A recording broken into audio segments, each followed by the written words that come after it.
How's it going, everyone? Okay, because I work completely in the box, I don't have any hardware, I'm not able to do one of those fancy studio videos, but what I will do instead is I will go through each of the tracks in my latest release on Deeperfect and explain which plugins I'm using. So let's go. Okay guys, so for the drums, I would say that I like to use a lot of the EMU samples. So I have all the recorded like raw samples from the EMU hardware. I'm a big fan of the MP7 sounds. I tend to use them for my snares and my hats and my percussions.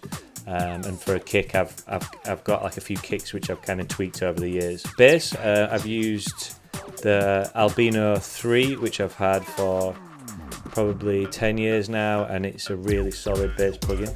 The preset's called Dark Pulsy Bass, and I've obviously tweaked that just to fit with the kick and then the sort of overall tone of the track. I'm a big fan of Infiltrator, which is like an effects processing plugin by Devious Machines. It kind of covers everything. It's got like your delays, your modulations, your filtering, and there's a sequencer and LFO manipulation there, so you can really get the timings down. I tend to use that on like my chords, melodies, like kind of background effects, and sometimes vocals.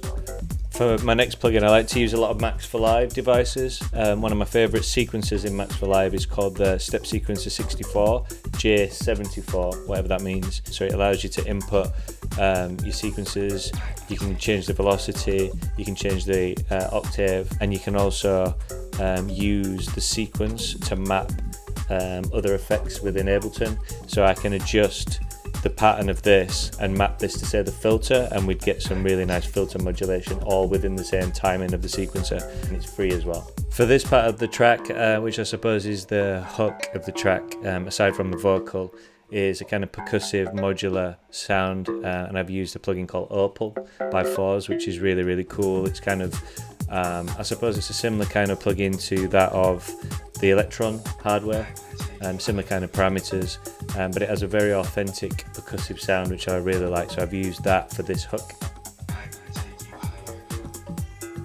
Okay, for this sound I've used Omnisphere by Spectrasonics. This is again a really cool plugin. I tend to use this for a lot of my pads and my melodic stuff, and it has some really cool effects as well. I've adjusted the sound of basically a saw wave and added some wobble with some volume automation on there, all within Omnisphere, so I'd recommend getting Omnisphere. Another one of my favourite plugins is Retro Color by XL Audio. I use this on all my tracks. It's basically, it's kind of like a texturizing plugin. It allows you to add noise and hum. I like to add those to my drums, and I tend to add it on my basses as well. It adds a lot of authenticity to the sounds.